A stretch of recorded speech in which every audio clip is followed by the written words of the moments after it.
We were doing a surveillance patrol and we had a couple of our younger members in our patrol group doing a stinger drag. We had a patient come unconscious in the water and had to start the rescue. And I ran over to her and started to administer CPR.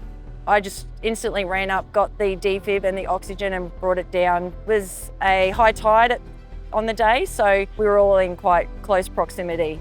Started the CPR and I was lucky to have members of the public support me with that. As Kurt was doing the compressions, I was putting on the pads ready so that we could, when we did shift her up to the high ground where it was a bit drier, that we could start with the defib. Our patrol captain got on to SurfCom as quickly as possible.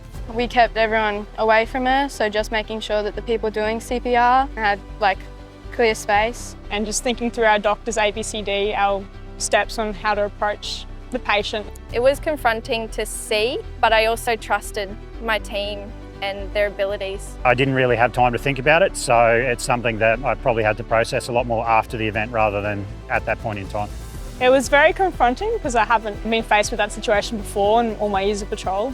Although you just got to remember your training, go through the steps, and you do have your other members of your team there, so as long as you're working in a team. When we heard the patient was released from hospital, we were very happy that they'd made a full recovery. There's only been a few events that actually happened, but not as concerning as the one that happened to the lady. It was just good to see that it had a good outcome.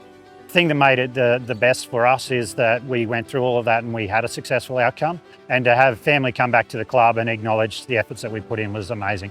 The CPR training, the defib and that we have to do every single year helped me through that, and being able to work together as a team and communicate well. Don't panic and make sure you work as a team. I'll listen to the patrol captain. We all listened, did our roles and worked together.